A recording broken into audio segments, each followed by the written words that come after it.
Ganda nito sa personal, ang Potibe, nag-glow talaga.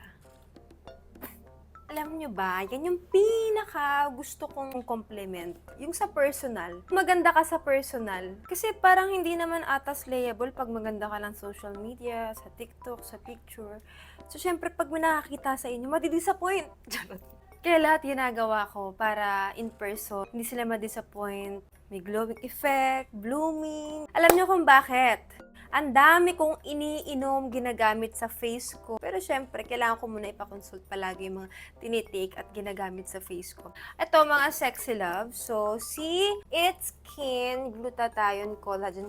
Kagandahan dito is gummy siya. So, sobrang sarap niya. Lasang strawberry siya. Ang bango niya, ang sarap pakainin. Tinitake ko siya ng 2 beses sa isang araw. Ayan, kainin ko.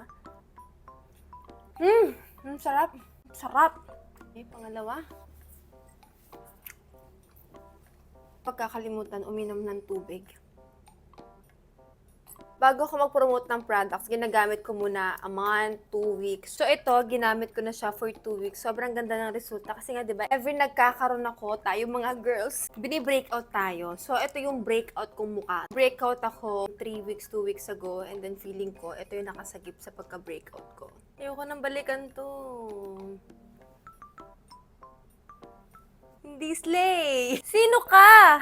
Hindi rin ako perfect. Nag-iibang katauhan tayo kapag nagbe-breakout. Kaya kailangan kong i-maintain kasi nga may PCOS ako, may hormonal imbalance ako.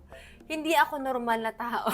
Ano-ano yung tinatry ko, kung ano-ano yung iniinom ko. Kaya mag-alala, hindi siya nakakadagdag ng timbang. Sadyang masarap lang talaga siya, yung hindi mo na matitigil kumain. Kita niyo naman yung pagkakaiba, di ba? Ulitin ko.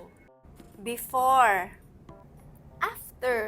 Walang filter yan. Gusto ko agad sa inyong sabihin kasi gusto ko, alam niyo yun, mag-share agad sa inyo. Lalo na sa mga nangangailangan. Very affordable niya na kahit sino talaga pwedeng bumili.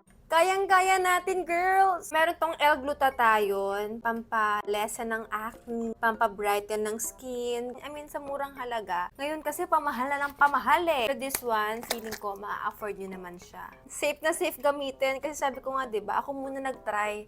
Kung may mangyari man, ako muna! Alam nyo, ang wish ko lang sa Pasko, tayo mga girls, maging maganda, confident, at glowing. Ayun lang, Lord, bigay mo na sa amin yun at walang stress sa buhay. At hindi kami lolokohin.